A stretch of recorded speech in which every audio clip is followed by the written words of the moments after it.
Welcome back to the show. The experts are here to answer your questions about what's happening in the property market. So give us a call on 1300 30 34 35. Now, we've been talking about obviously kind of buying space, renting space, fitting out space. What if you haven't got that kind of cash? What are some of the alternatives out there if you're not full of cash at the moment? Yeah, look, I mean, if I was starting my own business and I was working from home and I was thinking, oh, what do I need to do? I can't carry on working from home. There's a couple of options. Firstly is to approach a serviced office provider on a virtual office basis, and that way, basically, they answer your phone. You can use their address on your business cards. It gives you a presence, but without actually renting an office. And the costs are pretty low if you just want to sort of dip your toe in the water and get into the market. And normally they're in fairly high-profile buildings, so it can give your business quite a lift early on. So virtual is where you basically get the address, the phone numbers, the rest of it, but you're not physically located in there. Yeah. And then the service bit is when you've actually got a physical bit of space. Yeah, serviced is when you've actually got a regular office within the space that you rent from them. Normally on a short-term basis. They like to probably get you in for a year, but you can probably negotiate month to month. Again, in the prestigious buildings within the city, but they're packaged up pretty well. I mean, I've done it myself, and I think it has a time and a place. The costs are fairly high in terms of a small business, but in terms of having a base, access to meeting rooms, which is important, that you can pre-book, access to lunch facilities and kitchens to make a cup of coffee and a tea, and also your business name on the signage board. It can all be quite impressive and a good stepping stone, I think, for a business. And actually, we'll pull up a graphic on the screen of some of the advantages of serviced offices. So, as you say, this probably isn't great news for Andrew, but obviously you don't need any office fit-out, do you? Well, actually, it's the reverse of that. The tenants that occupy serviced office space are often great breeding grounds for us, because they're often new companies, young companies that are growing quickly.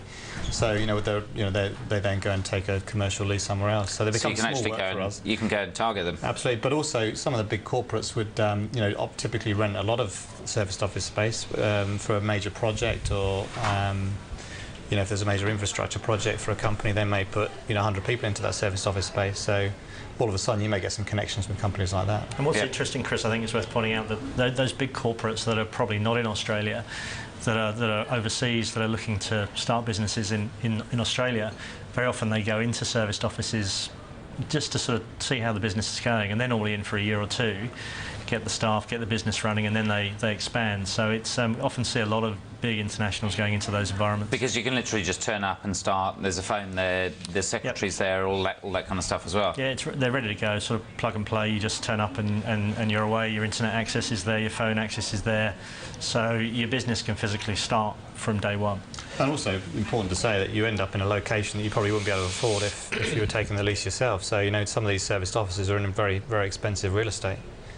Yeah, and I guess in terms of, you mentioned one of the big disadvantages was obviously the cost of that.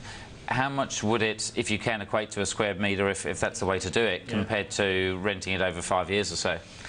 Well, look, in the big buildings in the CBD, in a serviced office, you're probably looking at paying almost the equivalent as taking a lease in that building. Obviously, you're probably not going to get the same deal, but probably upwards of $1,000 a square metre.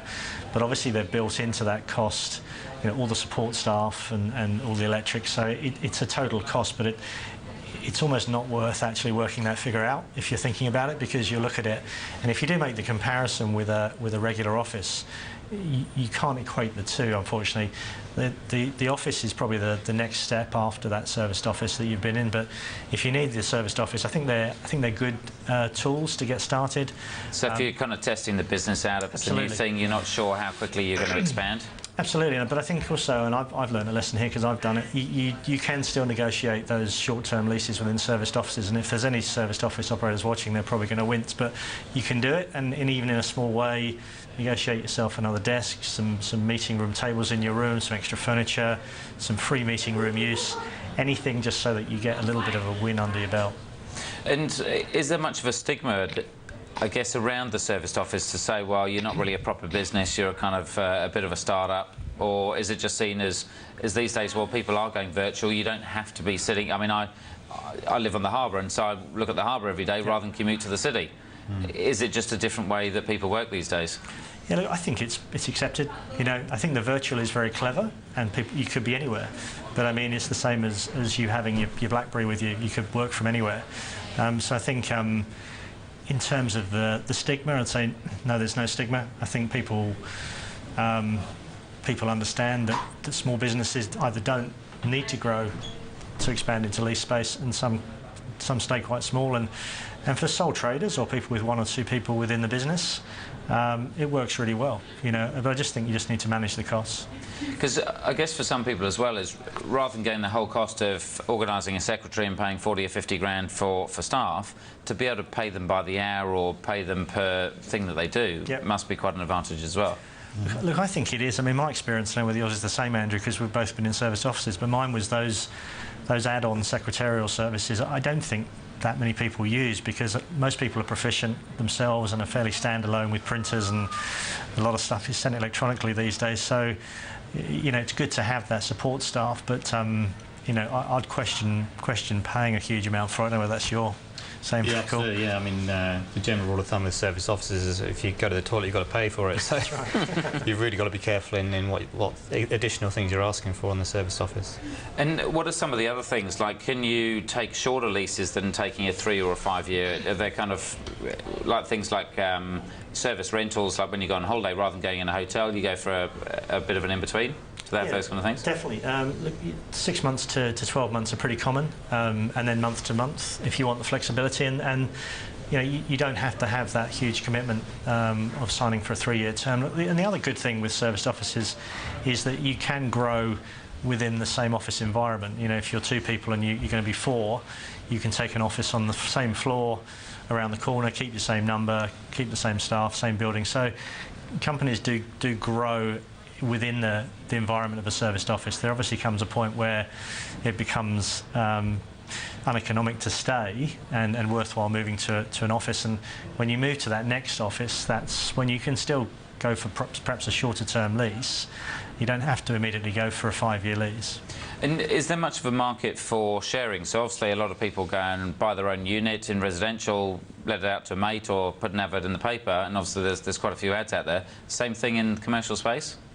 Yeah, definitely. I mean, I know quite a few people. I've done it myself again, where you can move into a friendly office that someone's probably got a spare office or a spare workstation, and that's often a good way to go because you get to use their meeting room space and low cost. The only thing I'd be careful there is just on the legality of working within that environment.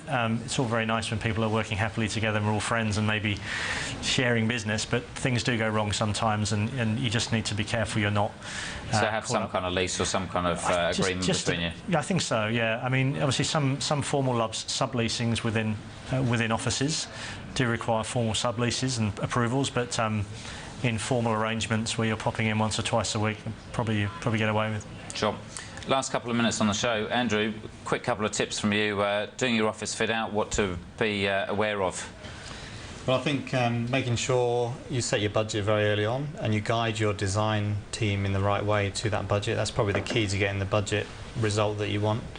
Timing is quite important as well. You need to be aware that, you know, if you're fitting out a space, you could be up for a 4 to 6 week fit out period with maybe a 2 or 3 week design period before that. So there's a 2-month period there, and if you couple that with the lease negotiations we talked about earlier, you know, there's a potential of quite a long period there. So you've really got to be planning ahead. Sure. And Rob, quick couple of tips on negotiating leases and trying to get the best deal. Look, obviously I'm going to say get some advice because that's my business, so get some advice.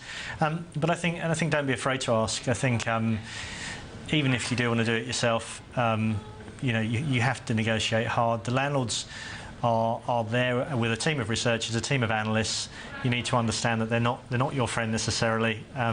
They're going to do the best deal for them. You need to make sure that you get the right advice and negotiate hard, because you know, if it is a 5-year commitment, it's a lot of money. Leases are very tight in terms of exiting and reducing liabilities, so you need to make sure that you go in with your eyes wide open. I think that's my best advice. Sounds good. Rob Morris from Space Consulting, Andrew Holder from TDA Interiors, thank you very much for coming along this evening. Thanks. So similar advice that we get a lot of weeks is obviously it's well worth paying for professional advice. Sometimes you've got to spend money to make money. Anyway, I hope that gave you a good insight into commercial property and whether you should be buying, renting or fitting out or doing whatever else you want to do.